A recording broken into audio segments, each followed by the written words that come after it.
show you what a real family travel day actually looks like. Not the Pinterest version and not the highlight reel. The version with tired kids, slow mornings, and plans that don't go exactly right. And as a parent, you're probably used to that. I'm a mom of four, and for a really long time, I thought our trips were failing because they didn't look like everyone else's. But once I understood what a realistic travel day actually needs, travel finally stopped feeling so exhausting. So, in this video, I'm walking you through what actually works in a real family travel day. Not perfect, but sustainable. And that's the key here. A travel day doesn't actually start when you leave the hotel, it starts with how rested everyone is and the sleep that they got the night before. And this is the part that parents don't realize in new places. Kids are waking up earlier, kids are going to sleep later, parents sleep lighter, and nobody is starting the day as fully well rested sometimes as you are when you are at home in your own bed. And so, even when we think that it's going to be an easy day, everyone's still slightly depleted before breakfast. And I didn't notice this at first because nothing really looked wrong. But I kept wondering, like, why were mornings feeling harder than they should? And this is exactly why copying those perfect morning itineraries online fails. They assume that everyone's operating with full batteries and clear heads and rested parents, which is a giant joke because rested parents, if you have like toddlers or babies, you haven't been a rested parent since before you started having kids, okay? And that is why the first decision of the day matters more than anything else because it's setting the tone for everything that's going to come after. Mornings aren't actually about energy, they're more so about clarity. When kids don't know what's happening next, they start pulling for control. They're having more questions, there's more resistance, more emotional friction. And parents, we feel this immediately. And even though we can't name it and we really don't need more of this than what we already get in a day full of being a parent, a realistic travel morning has one clear plan, okay? Not options, not debates, and certainly not we'll sees, okay? Because then they're gonna bug you for the we'll see all day long if it's not a clear answer. When the plan is fuzzy, everyone feels unsettled. And when the first plan is done, this is where parents actually make the biggest mistake of the day. The most dangerous phrase on a family trip is, well, we're already out, so let's just add one more stop, walk a little farther, skip the break, push lunch later.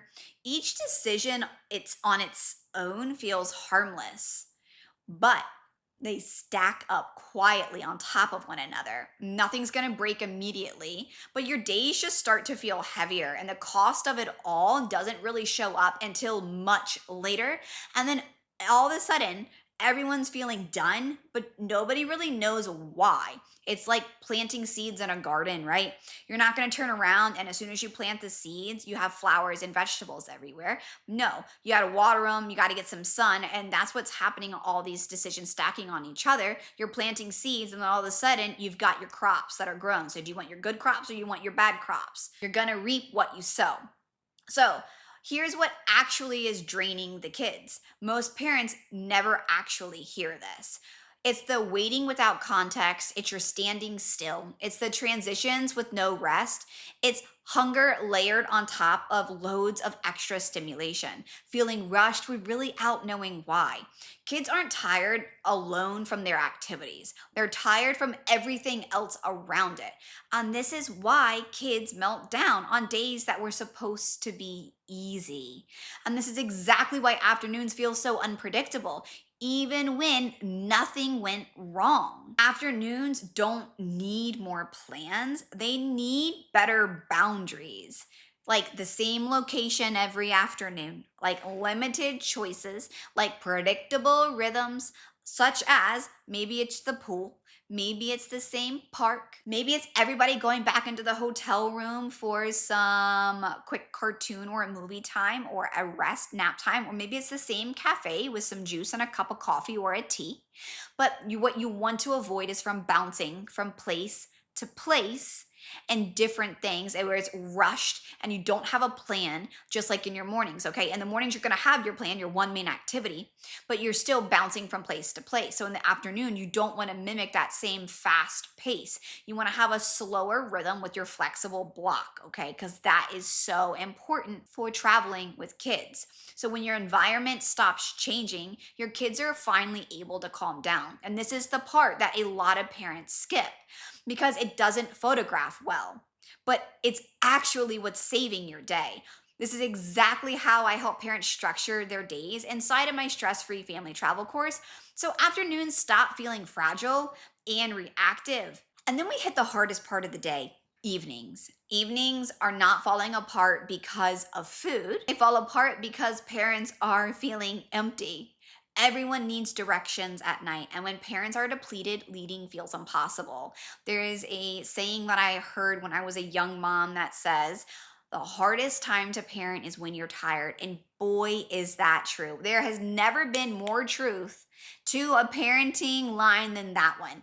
The hardest time to parent is when you're tired and exhausted. So kids feel this immediately, okay? And leading feels impossible when you're depleted and when you're out of energy. They kids do not need perfect evenings, but they do need some predictability and some predictable evenings. And when evenings are predictable, your whole day feels like a win. A good travel day isn't just a calm day, okay? It's not always going to be calm. It's just a little bit of predictability, a day where tensions don't spiral out of control. You're still going to get tired. Your days just don't fall apart. That's the difference. And it's the difference between surviving a trip and actually enjoying it. So the key here is to plan your one must do in your main activity early in the morning where you have the most energy. If you're in a hot destination, go have lunch inside, cool off, and then leave your afternoon for a flex free time where you can choose to do an optional activity without the pressure. Or you can calm down, relax, go to the park, or go to the pool, okay? And that is how you leave this open. And you have your one planned meal, which is always going to be dinner. And I suggest reservations in advance. If planning trips feels mentally heavy, my stress free family travel course walks you through this step by step so that you're not carrying the entire day in your head. Because as parents, we already have enough things that we're carrying in our head and enough things on our to do list. So grab the free family packing list, and it removes one more decision before you even leave the house for your next trip. Tell me in the comments what part of your day feels the hardest when you're traveling with your family, your kids, or your spouse. And until the next one, see ya. Parenting hack at the airport. Keep your toddlers in.